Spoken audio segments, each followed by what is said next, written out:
I am Madison Timmons. I'm Chris Susie. And we're paranormal specialists who live in the most haunted city on earth, Savannah, Georgia. Every day is Halloween in our line of work, so join us as we spin true tales of haunts, murders, and disturbing Savannah history.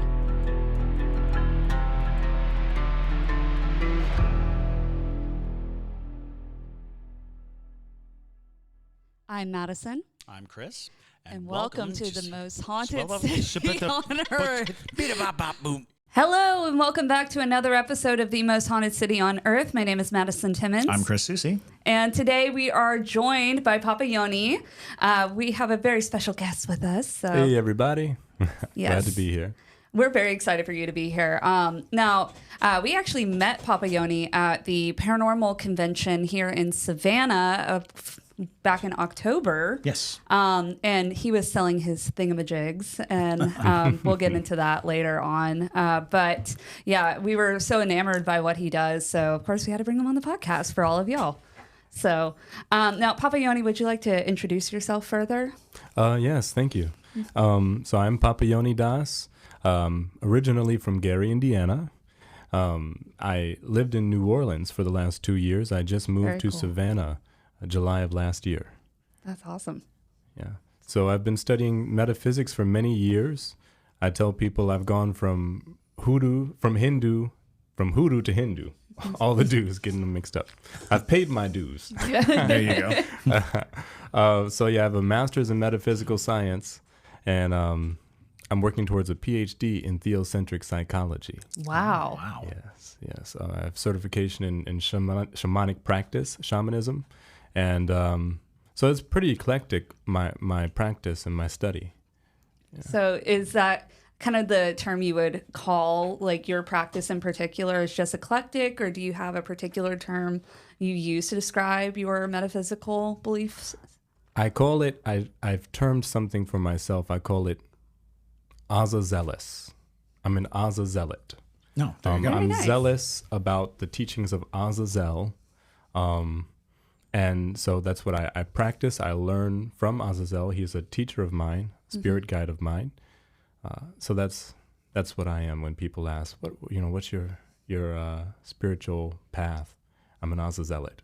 I like it. That's amazing. Yeah. That's a incredible. really good way to describe it, And also, just so y'all know, he brought like a bunch of really fun show and tell sort of surprises for us. So you guys are going to get to see all of that. So tell us a little bit how you got into this practice. I was 18. I'll try to give you the short version. Sure. I was 18 and I had a spiritual emergency. A lot of people, when they come into their spiritual awakening, it's an emergence, and it's gradual, and it's peace and love, and that was not my experience at all. It was jarring. It was frightening.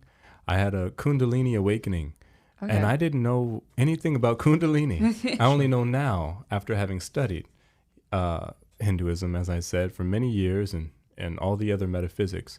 I felt it, if I can describe it briefly. Yeah. It was a surge that went from my groin up to my navel. It was like heat, and it went up my spine, and I could feel it in my center, and it went all the way up to the base of my skull.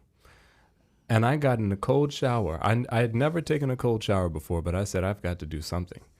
And it was horrible. For months I had residual effects, and I had to heal from that. But this was my shamanic initiation.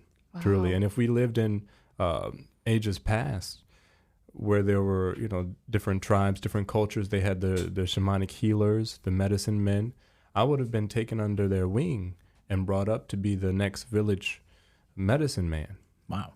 But we don't live in such a society. We live in where we have Western medicine, and so I don't know how the insurance premiums work on that.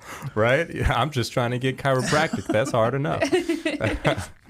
But yes, I had a healing journey. It threw my life, upside down. I was in school for acting. I had just started earning my BFA in acting. It was my first quarter, But ever since then, nothing was the same. My drive, I lost that drive to pursue that. My priorities were different. And so that's when I started studying all these metaphysical topics, because I experienced ego death, truly. Mm-hmm. And I wasn't at all attracted to fame and fortune anymore. So I'm a completely different person than I would have been. I'd probably be in LA right now with a lot of money and prestige. Sure. But I probably would not have cultivated as much depth. I would not be as dynamic of a person. I would not be as caring, compassionate. I've heard stories similar to that from people who entered the priesthood. The call, that they suggest that, because there's many people who just follow a path to it, but there's some people who have this very intense physical sensation of being struck by the need to enter into that service. And I've heard it time and time again that call brings with it heat, and even I remember when I was researching spontaneous human combustion, the concept of the chakras, firing up, because the way the body burns, they imagine that the association is in that chakra, and then the whole body just collapses in on that, because the slightest misalignment of your chakras can have amazingly devastating effects. Yes, absolutely. I completely agree with that. I mean, so do you think that a certain deity was calling for you, or do you think that there was a specific entity that was trying to nudge you in the right direction? I'm not so sure about that. I was coming into being my true, authentic self. Sure. And the ego was not going down without a fight. The ego, it kept me trapped. After I was trying to heal, I had to go back. I had to take a year off from school, by the way. Wow. Yes. But when I returned, I was forced to do these things that the ego had built up to continue in this false life. So I did indeed earn my bachelor's of fine arts in acting, but it was a struggle. Every day was a struggle. I feel that if there was an entity nudging me in that direction, it was Azazel, and I didn't even learn of Azazel until 2022. Now, is this the Azazel of Judean? He's because there's a mentioned in name. that paradigm, Right? yes. Because and in that paradigm, of course, he was demon. Yeah, he was the he's scapegoat. a demon name. Yeah, he's a scapegoat. And we've talked about this many times on this podcast, that when religions need to address an entity of any power, they immediately, label it with dark terms and dark things. Yes. So that would be the figure that you're speaking of. This is the figure that I'm speaking Okay. of. But he is in no way evil. No. And that was something that we discussed too, because if you go against any principled belief that is trying to cast aspersions, they see you as evil just by being different. Right. Yeah. So how did you end up getting into working with Azazel? another long story. I'll keep it short. We don't mind long stories. Yeah, we don't mind. So I met in 2021, the December of 2021, I met a young woman named Sage on Facebook. It was a Facebook dating group. I think it was called Ayahuasca Dating. and so I posted, I said, I'm planning on backpacking in South America. Who would like to come? And she messaged me, and we would talk every day. We would message each other every day and send voice messages, and we just got so close. I never met her in person, but we had such a connection. And her name on Instagram, where she would draw all these pictures, and they were kind of like dark themed. They had dark themes to them. Her name was Aza is Rising. And she would draw herself, what seemed to be her, but with horns and, kind of dark. And one day I said to her, I said, well, I love this, that there's a second you, this alter ego. She said, well, that's not me. That's Aza. That's my demonic altar, and I didn't question it. I didn't question it. I because I didn't want to think of her as worshiping demons, or there's a lot of connotations to these things, but I saw her as good.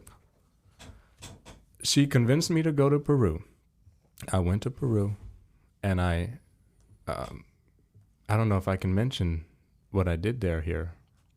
That's a good question. Let's circumvent. Yeah. What, I mean, I had a good time. I understand. Yes. Yeah. Yes. And people who do understand will understand. Yes. So. And I got a bit of enlightenment that I never expected to get. Sure. At a retreat. And when I came back, and I even messaged her while I was there.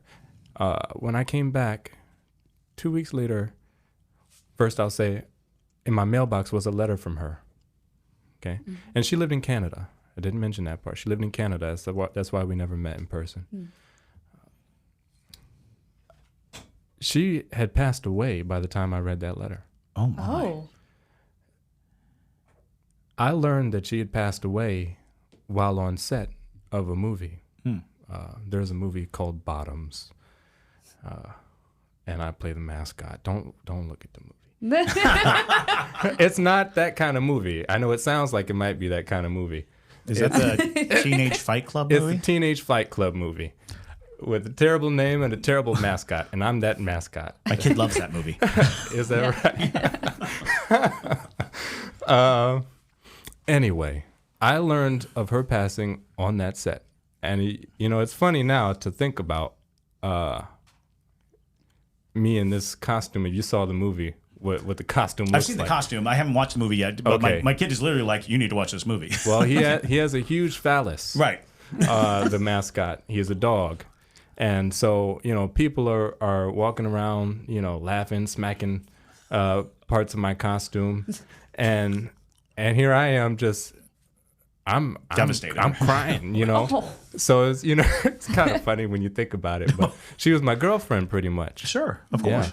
Yeah. And but anyway, getting back to how I came to know Azazel. Her mother called me, and her friend reached out to me because this is how close we were. She had spoken to them about me, and her friend said, Sage got into some pretty dark things towards the end there, and she told me that she has a gift, and she was telling me, I know for you, you're supposed to stay closer to the light, stay grounded to earth. And I just was questioning because I never thought of Sage as a dark entity. She was so good to me. And so then I started looking into her drawings and who is this Aza? And so I had a book. It was the Encyclopedia of Spirits. And I looked up Azazel, and it spoke about Azazel. And in the bottom, it said, see also Peacock Angel. And that got me, because I've got peacock tattoos on my shoulders. Oh, wow. Yeah. And I thought I was getting it for Krishna. But it's all come full circle. And so I learned even more about Azazel, and the more I learned, the more I said, wow, me and Sage were linked spiritually. And all these things I started to learn after her passing, it's like she was teaching me posthumously from beyond. Mm-hmm. And it's really just opened up a whole other dimension for me spiritually.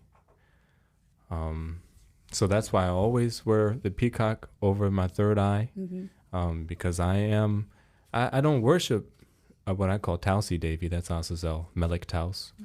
I don't worship him because he's not a god. He never tried to convince anyone that he was a god. But he is a way shower. He is a light bearer. He is all those other archetypes we hear of. Prometheus, Enki, Lucifer. He's all these things. And that is important to note for those of you who are listening, who are looking into deity work. There's a difference between worshiping and also working with a deity, because they're not comorbid, if you will. They you can do one without doing the other, and you can also call upon some entities and some deities in that way. So I think it was interesting that you brought that up. Yeah. Worship is often a part of surrender to a deity rather than actively interacting. A lot of people make that mistake with their faith, that the faith has more agency than you do. And somewhere along that, and that's what becomes dangerous in the practice, is you kind of like, Lord, take the wheel. That sensation it's commendable, but the Lord doesn't know how to drive. So be careful. You'll end up in a tree. Yeah. I want to show you this tattoo I got for Sage. This is the last thing she said to me. Oh, Wow. And her name was Sage Rose. And enjoy your adventure was the last thing she said to me. And she was talking about, well, I assume she was just talking about, my Peruvian adventure. Now looking at the timeline of all the messages and everything, and when she passed the very next day after sending me that message. wow. So maybe she was talking about enjoy your life adventure. Sure. But it's very, it's very profound. I had never lost anyone I cared about before. So. Well, and it's fascinating too that it seemed like she kind of knew that your life was at the beginning, really, or at least your spiritual life is at the beginning, and so that's very heartwarming, and it gave me chills. Yeah, So, I was gonna say it's amazing because even in that screen name of Aza Rising, it sounded like she was always a bridge for that event, for the eventuality of your awakening. Yeah. That's cool. That feels like destiny and kismet and all the things that people are quick to dismiss because they're like, that's coincidence. No, there's no such thing, and certainly not at that level. No, way too many connections to be coincidence. Exactly.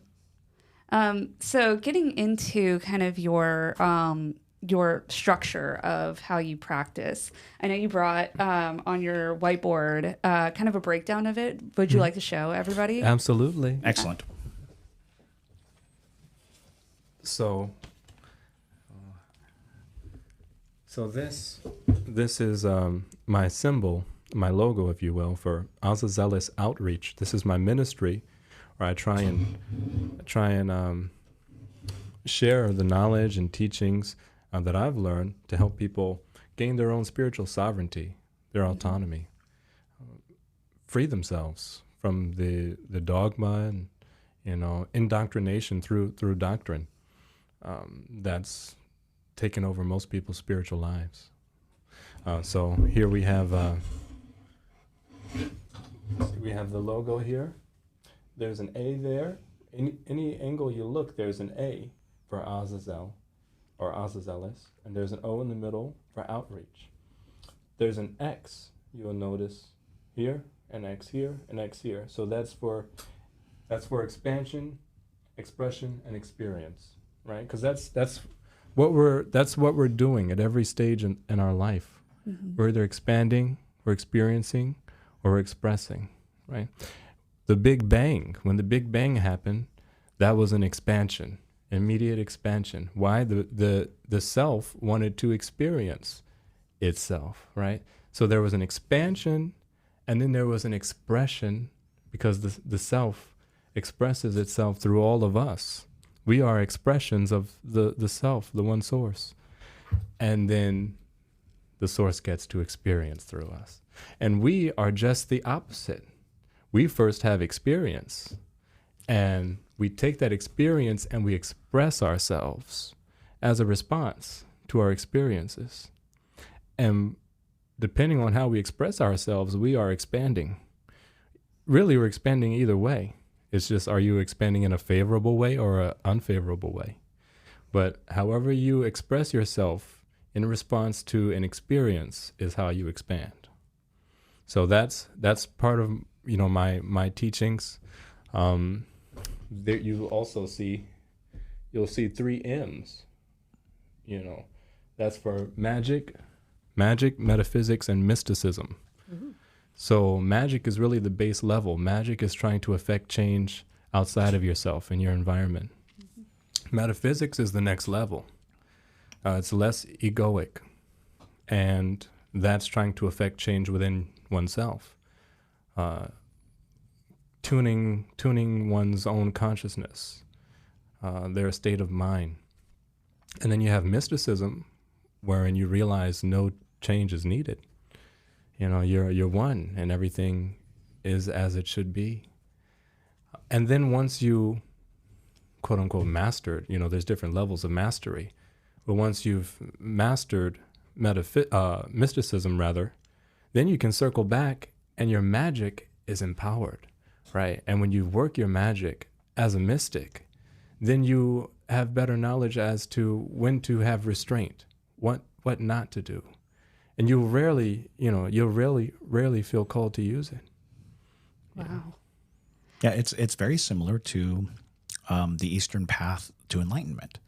And anybody who has studied any of the internal martial arts knows that the effective change that you make externally versus the one internally ultimately leads to your enlightenment. And enlightenment is the concept of one, of not needing to affect change because change is irrelevant at a certain point, because all things occur simultaneously.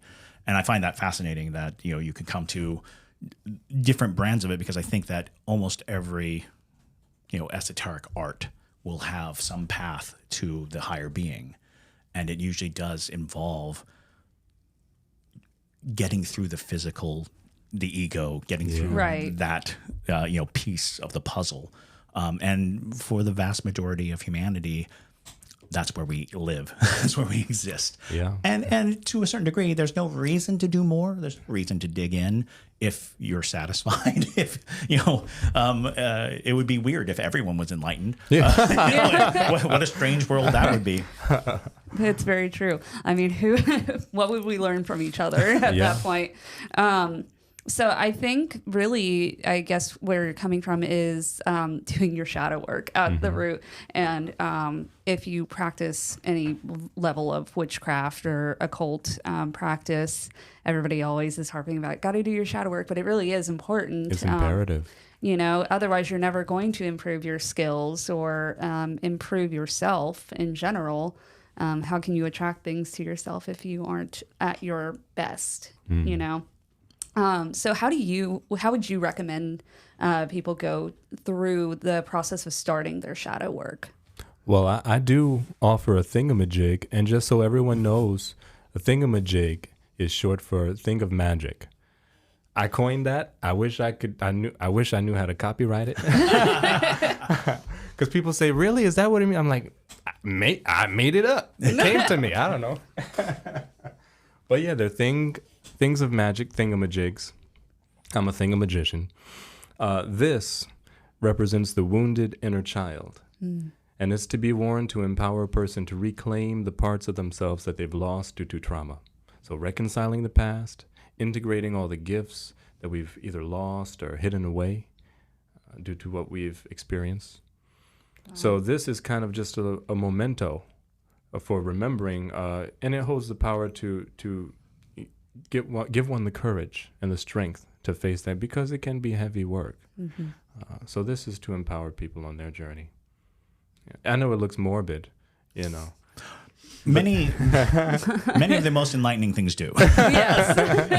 We always talk about how angels always say, "Be not afraid." There's a reason. There's a reason they say that. They're horrifying. They're horrifying.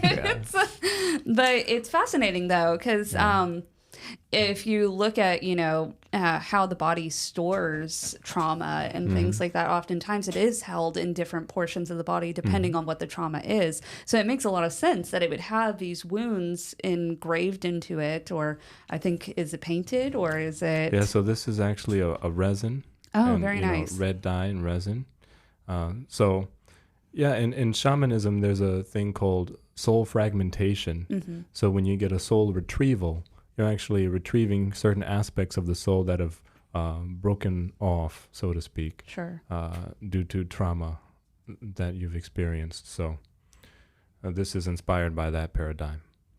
It's very fascinating. And it is, I can see why it would be a really great reminder, to be like, that is you, that is who you are, because your inner child is within you, everybody has one. And it's like, it just sometimes needs a little bit of reworking, if you will. And it's so cool that you can like visually represent that for somebody. Yeah, you can hold it, and you grow closer to your own inner child, like you're saying. And I try and make things that can help people to empower themselves. Right. Right. I don't want to give anyone an answer or to be dependent upon anything. That's most of the issue now, is we're dependent on things outside of ourselves. So this is just sort of a nudge for someone that needs to get you going, get you on the road. But yeah, at the end of the day, one's got to do the work for themselves through meditation, through therapy is shadow work. Yeah, absolutely. That is very true. It really is shadow work, and a lot of people think that your shadow work has to look a certain way, but you're absolutely right.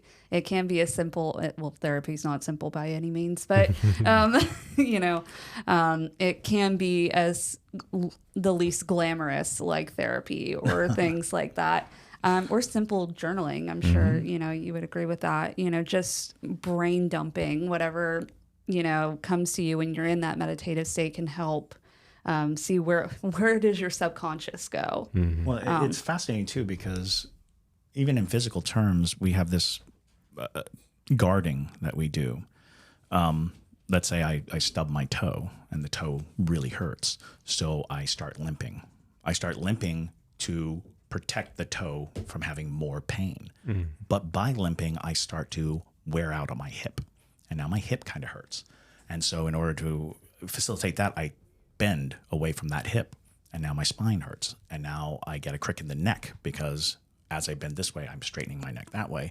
And now this deep pain in my neck is actually caused by trying to protect the toe, which has long since healed. And I think that people forget that if you're not aware of the damage that you have, you may have processes of guarding that are long out of date, but you still do them, and they still cause you pain, and they still cause you harm. So having a totem of your pain helps you understand that it's a part of you, and you can operate, knowing it's a part of you, because most people try to hide it. Most people try to bury it, or they think that by bullying through it, they're showing that it doesn't affect them. And it's like, it'll always affect you. You should embrace it. And surprisingly, through the embracing, which sounds like it's going to hurt, you can release it. You can give it peace. And so, yeah, I find it fascinating. That's solid. That's solid shadow work, because shadow work just sounds heavy and and difficult to grasp. And it's like, look to yourself, care for yourself, protect yourself. Yeah, first step is just remembering that there's work to do. You know, sometimes we, like you were saying, we get so habituated to trying to evade or fix something even that doesn't even need fixing anymore. It doesn't need guarding anymore. So knowing that we're hurt and just where and how we are hurt. Right. And hurt is not the worst thing that can happen to us. That's another thing, is we're so afraid of being hurt that the prospect of being hurt causes us to cause more pain. The fear of being hurt, we put ourselves in deeper pain trying to avoid it. And it's like, that's fascinating how the mind tricks you. Well, and I think a lot of people think, they see people they assume they're all light and they're so happy and they're so wonderful. There's no way they could have a darker side. Everybody has a shadow side. Oh, absolutely. And once you understand that, it makes it a little less scary. You should embrace your shadow side, because it's a part of you. Everybody is going to have to deal with it, and the more you push it away, and you're like, I'm a light person, it's you're gonna suffer more. You're gonna suffer more. Yeah. Now, do you have any other thingamajigs that you want to show us? I've got some cool things. Cool. Let's see. Here's one. Oh, whoa, that's beautiful. So I call this the scepter of knowledge. Ooh. And it's inspired by the forbidden fruit from the tree of knowledge. So you see we've got this little apple thing here, even though the real fall of man was not due to some apple. Yes. We shouldn't even get into that. Yes. That's another podcast. Yes. So I crafted this to help a person to gain occult knowledge. You'd Sure. sit in meditation with this. It's just a focal point for that effort. Mm-hmm. And I've got I'll show you a couple more. This. wow. Wow. That's this beautiful. is a shamanic scepter. And I crafted this. It's a rattle as well. Sure. Mm-hmm. I crafted this to invoke the spirits of the four directions. Very nice. Yeah. That's kind of brilliant. So you do this before you do a shamanic journey. If you want to go to the upper, middle, or lower worlds, you'd use something like this. So this has got amethyst, hematite, lapis lazuli on brass. Right. Very nice. And when I'm making a thingamajig, each piece has, because everything has a specific energy signature, right? Everything in the universe. So knowing all the parts that it's made up of, they all have to sort of correlate and make sense. Mm-hmm. People see this, they see the top of this, and they say, "Oh, I've seen this in my clock Oh. hanging," Sure. and it is, right? Mm-hmm. It is, this top piece.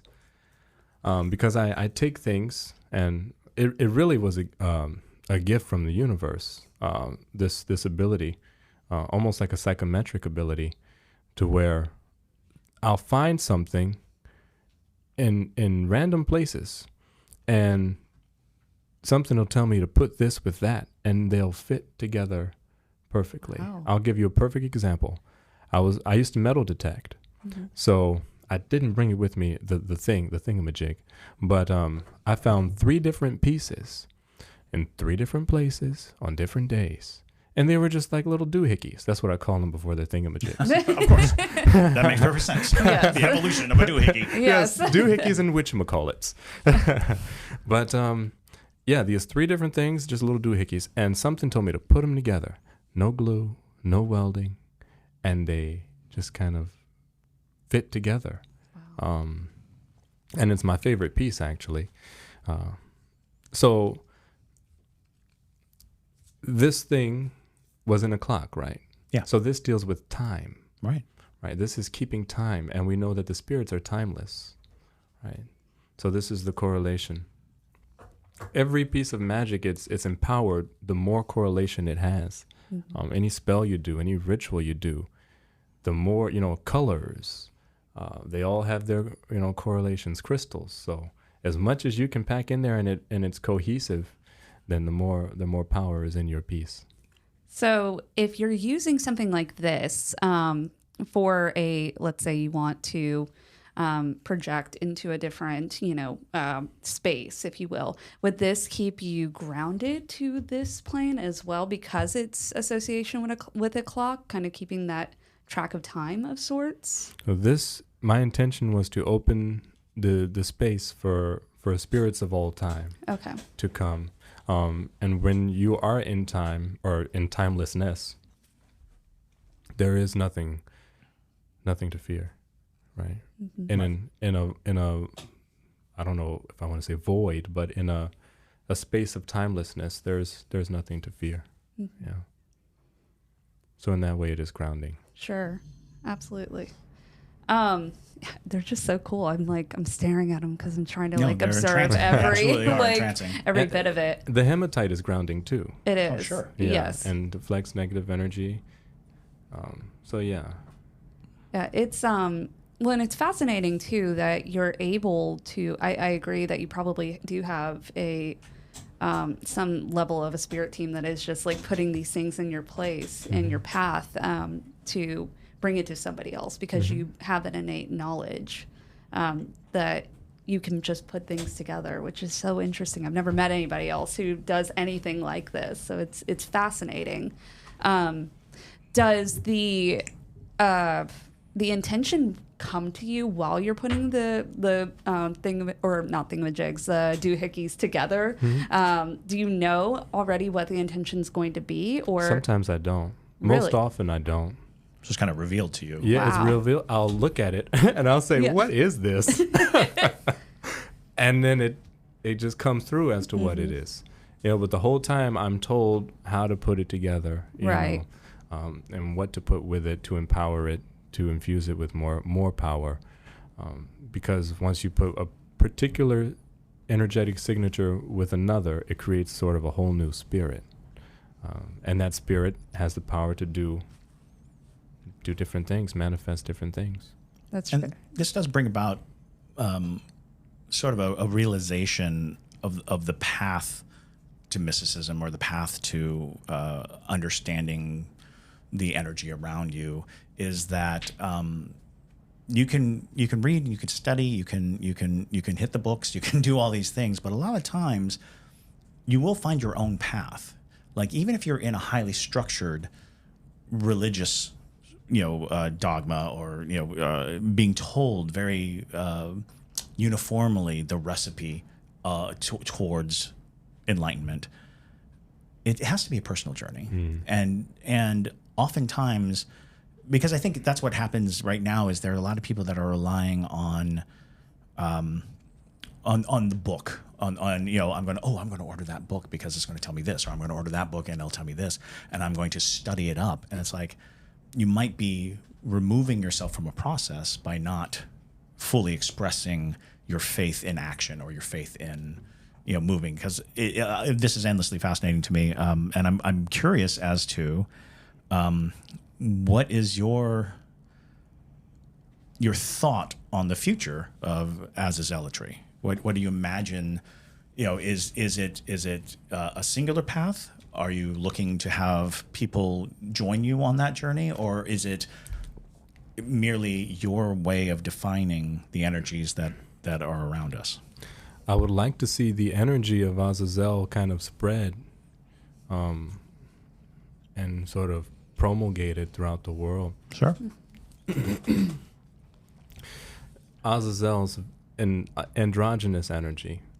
We're in the age of Aquarius, and this new age is an age of balance between the masculine and the feminine, dark and light. It's an age of enlightenment, and we're coming out of the Piscean era, an age of control, manipulation, lies. So really, the Azazelian energy is the energy of the age. It's not for nothing that he's reaching out, to people, and the more star seeds and the more they call them indigo children. Sure. Yes. Yes. Mm-hmm. The more of these really rebel angels that are being incarnated onto this planet, and there's over 100 million right now on this planet, the more they can infuse this planet's, psychic atmosphere with their energies. It's an energy of compassion. It's an energy of enlightenment, of higher thinking, and not just rugged individuality, which we see a lot in the Western world, in our Western culture. But you have to get it within yourself before you can, share it with anyone, or share in it with someone. And it's so interesting that you bring up Indigo Children, because I find that so fascinating as well. Can you kind of explain a little bit, because I don't think we've ever talked about this on the podcast. Which is surprising. Very surprising. Actually, I think we may have, in like the first clunk, we brought it up. We didn't do a deep dive. Yeah. Well, I know that we probably have at least mentioned it. Right. Can you explain a little bit? Real fast. We're getting into the Q&A time right now, which is perfect because one of the questions is, what is an indigo child? Yep, there you go. Great. Seda. By Seda. Okay, so Seda. Hi, Seda. so basically what JT just told me is that we have parajunkies who are listening and watching this on the live stream, and Seda asked the same question that I had, which I do know what an indigo child is, but I would love to hear your explanation of it, because you're so eloquent and honestly very fascinating to listen to. So would you like to explain a little bit? From my understanding, and of course I want to hear your understanding, from my understanding, these are entities from other planetary systems, more advanced planetary systems, because there's life all over this infiniverse. We have different densities, that occupy the same space that we're in now. So entities from those different realms, and they're coming here to lift the consciousness of our planet, the collective consciousness. They're here to shift the tides, because there is a spiritual war happening right now, and we have long been in spiritual warfare. I don't want to talk too much about that, but they're here as warriors. They're spiritual warriors, and everyone's got a role to play. Everyone's got their liberation occupational specialty. Exactly. I hadn't heard it in the way of them being from other universes, if you will, or planets or things like that. And that could just be a variation of whoever is spreading the information. You know, some people have bizarre, takes on, multiverse sort of belief systems. But I kind of got the same notion from it, which is they are beings that are here on this plane who are meant to be rebellious, to cause change, to force change. And a lot of times you see them in large bursts as a generation. And we saw a lot of them with Gen Z, which would make a lot of sense. Gen Z really has been one of the first generations to not back down and call out the things that they see don't work anymore or don't service humanity anymore. And so I think that partially is because they are made up so much of these group of spirits, if you will. That's at least the take I've always gotten on it, but it is worth a deep dive because it is. Yeah, we will dedicate a podcast to it because there are definite aspects of it that fit into people's belief in ufology, people's belief in parallel planes, altered dimensions, all these things, because it seems to always be about these singular people who have a purpose to bring an awareness of the universe to everyone else. And there's some wonderful documentaries and books out there on the subject, and we can definitely do a deep dive. And we can do a deep dive in that same breath as the starseed as well, because starseeds are a whole different realm of being, if you will. But JT has sent me some of the questions from the Parajunkies. So first off, the first one from every Parajunkie, so popular. From every Parajunkie, have you ever considered a side hustle in ASMR? Absolutely. I've not. I've done like one voiceover thing before, of course, having come from an acting background, but well, maybe it's something you should pursue. maybe I should. I've gotten that before. Yeah, Right. honestly, yeah.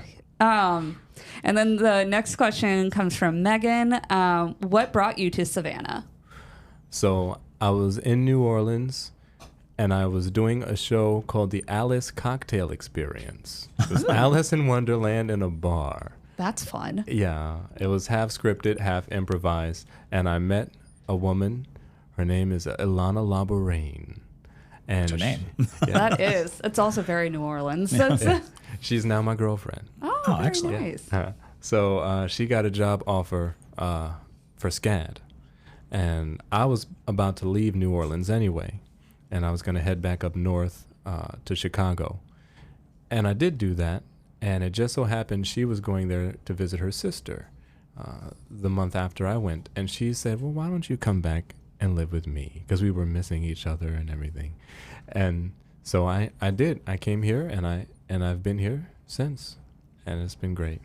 Well, we're happy you're here. And honestly, I'm sure you've enjoyed the spiritual community in Savannah, because there's quite a big one here. A lot of people don't realize that when they move here, because we are in the deep South. A lot of people are like, people aren't into, all the spirituality and things like that. But there are witches. When you find it, it's great. The thing I've noticed about Savannah in particular, more so than most every other place I've been to, and I've been to a lot of places around the country, the community aspect here, when you do find a community, and you get involved somewhat, they pull you in. They do. They pull you in. Yeah. I was at Front Porch Improv, and of course, having come from acting, I had to go and do a show or a class, and so I did a class and did some shows with them, and they always invite me to come perform. Yeah. That was surprising. Yeah, and at Cosmic Corner, I hang out with them, and did a book club, The Artist's Way.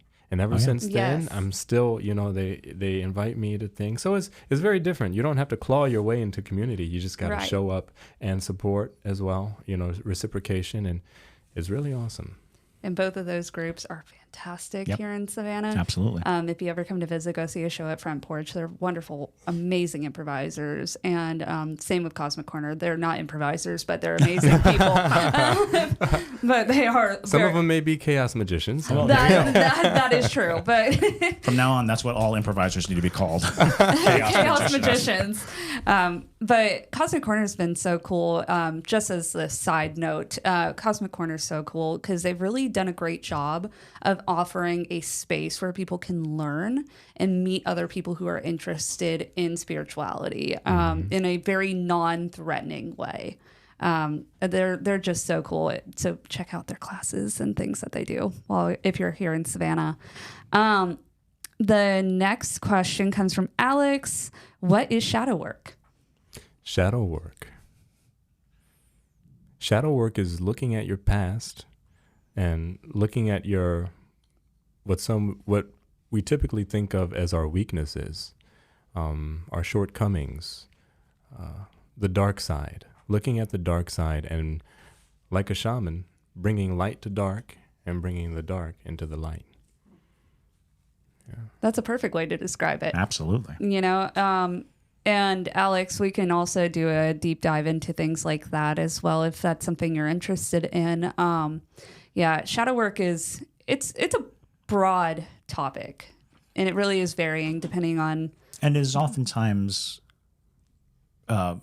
connected to, before you do any spiritual work, you should be doing your shadow work so that those dark sides that you may not have addressed don't become liabilities while doing any other work. Without the shadow work, those traumas, darknesses, those things can be preyed upon, or even just brought to the forefront without your knowledge, and you start to act on it as if it is the point of whatever work you might be doing. So when you hear people talk about shadow work, it sounds like they're saying do the dark stuff. And that is not it at all. No. Yes, it's an ongoing thing. It's not like, oh, I've done my shadow work. Right. Now I can start. It's not a workout. It's all the time, multiple times a day. It's as simple as, if you get a negative thought, a self-defeating thought that just comes into your mind, being conscious and aware enough to observe it and release it. Releasing negative thoughts and energies and sublimating them with higher energy, with positive thoughts.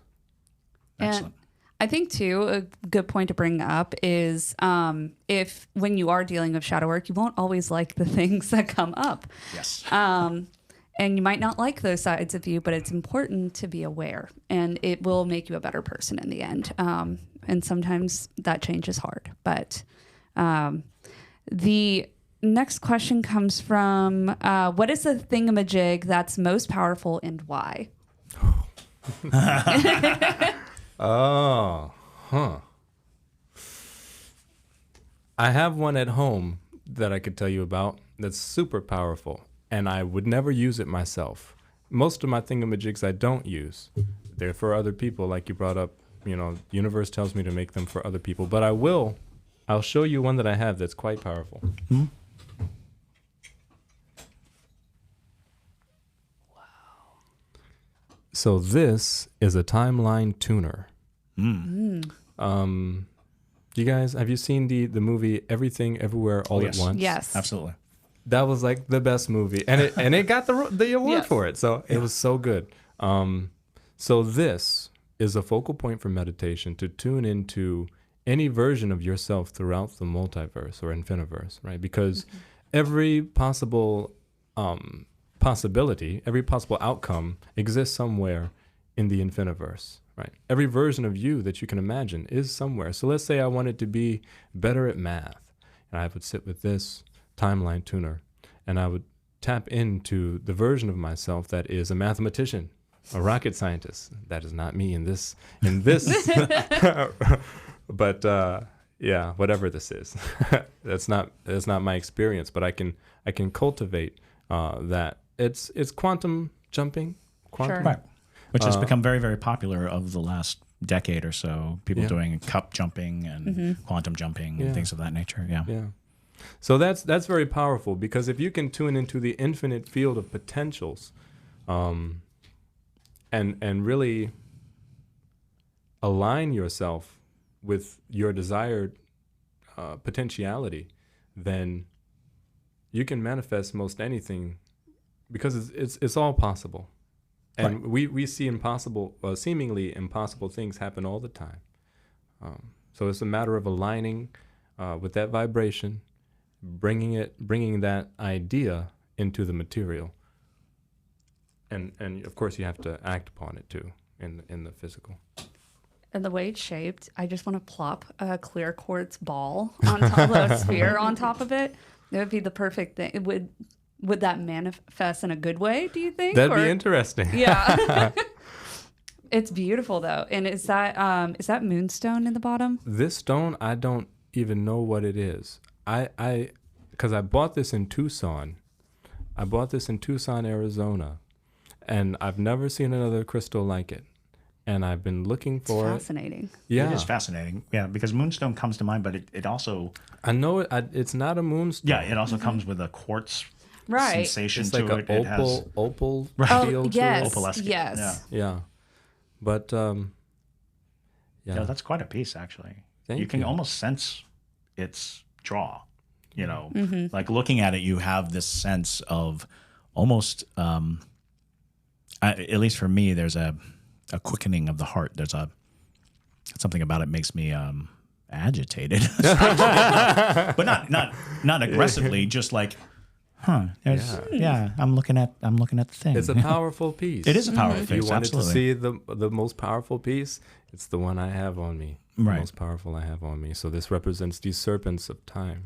Sure. Past, present, and future. And then also the circles going down. Yeah. Very interesting. Channeling, from the macrocosm to the microcosm. And there are numerous meditations that lead you, guided meditations that lead you to the ideal self that had put the work in. So when you meditate to, like, imagine encountering yourself, but the self that you want to be, or the self that it's fascinating, because I think that's become a very popular idea, is that at any moment you can jump off the rails of the reality that we are experiencing and onto the rails of the next reality.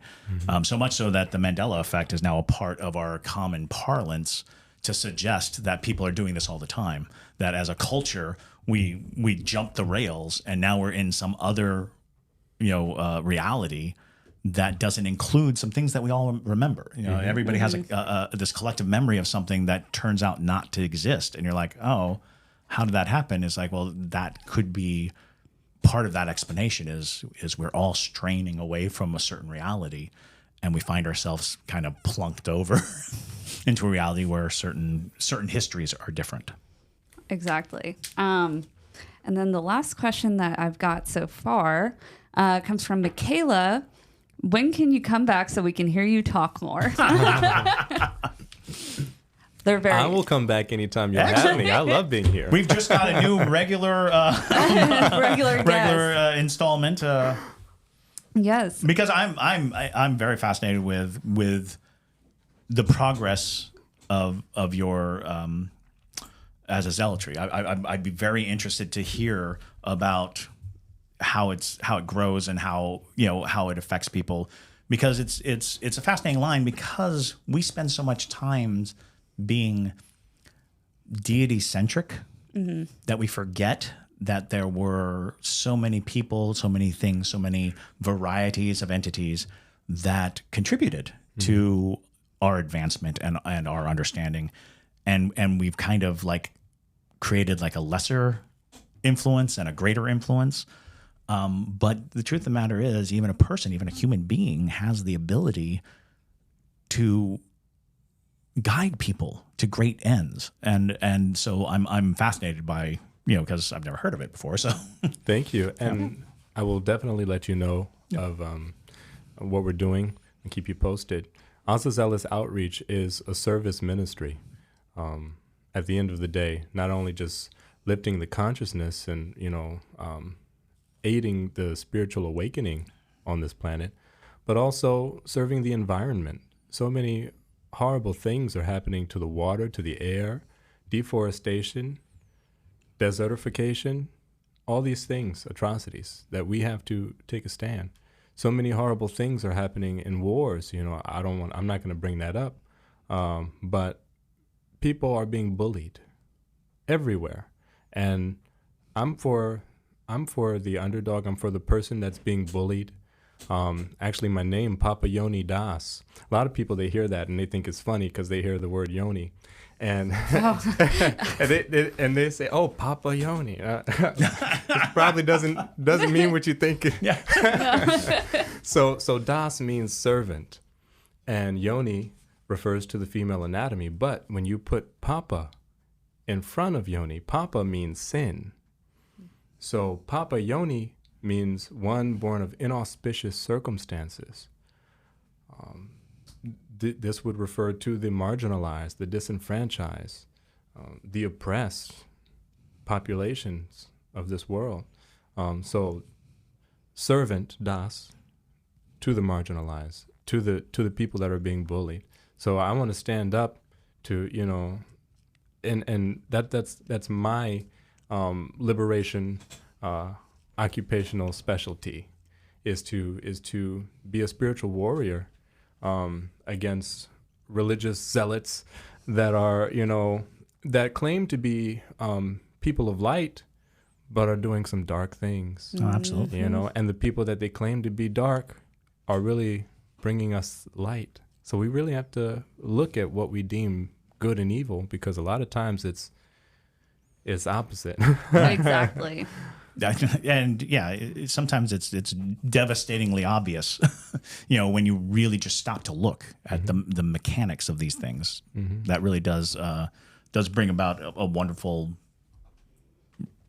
retrospection of the fact that the times are compressing us to action.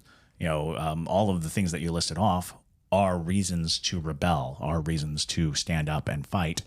And now the question is, are we going to? Exactly. Yeah. And one last question, actually. There is, it's from Coley. What is your... Coley. Yes. Hello, Coley. She's a new parajunkie. What is your suggestion for someone who feels called to or interested in practicing shadow work? What is my suggestion for someone who feels interested or called to do shadow work? Be prepared to change. Be prepared to give up all that you've been, all that you've had, all that you've known. Things that are not serving you, they will be stripped from you. If you truly want to advance in your life, you have to be ready to surrender everything for a higher taste and for the highest, greatest good of all involved, not just yourself. It is not an egoic endeavor. When you undergo shadow work, the result is going to be for the highest, greatest good of the cosmic web. And also, that's a great answer. Yeah, solid. That's a very solid answer. Also, too, like you had mentioned, we're in the age of Aquarius. You might be feeling that way as well, because this is the time where things that are not serving people are being ripped away from you, because that is the nature of Aquarius. It's because Aquarius is in Pluto right now, Pluto is the planet of death. Pluto does the same thing where it's like, that's not working for you, honey. So you need to go get you a thingamajig and work on your shadow self, and but Before we let you go back into the world, can we ask, first off, is there anything you want to plug? You can find me oftentimes, if you live in Savannah, at Forsyth Park. I'm there selling my thingamajigs. I have a website, covencurio.com, and I make custom thingamajigs. So anything that you want to manifest, anything you want aid in bringing into your life or taking something out of your life, I can make a custom thingamajig just for you. Azazelis out. Thank you. Yes, JT said that he'll link it. Azazelis Outreach on Facebook. We're building a community here in Savannah, and hopefully it'll, branch out. TikTok. Yes. I'm on TikTok as well. I'm not so technologically savvy, but I do post on TikTok, and you can find me at Azazelis_outreach, AZAZEALOUS_outreach. And then one last question. What would you say is your magical tip of the day? Magical tip of the day. I can you qualify that? Okay, yes. What would you say, what's one thing you can do today to help progress your way to enlightenment, if you will? One thing you can do today to help progress your way to enlightenment. You've got to be open. And like in my ministry, there's expansion, there's expression, and there's experience. So knowing, before you embark on something, knowing just what you're going to get out of it. Are you going to experience? Are you going to expand? Are you going to express yourself? That's what life is about. So if you find yourself in a position to where your magic workings are not going to express what you really want to come across or convey, it's probably best to let that one go. Is it going to expand you in a way that you want to be expanded? Right? Is it going to expand you to depths, another low cycle, a valley that you'll have to climb your way out of? Or is it going to expand your horizons towards ever greater manifestation? So these things we have to think about, and it's easy to remember. XXX, XXX. Expansion, expression, experience. That's a great tip of the day. That's perfect. Perfect.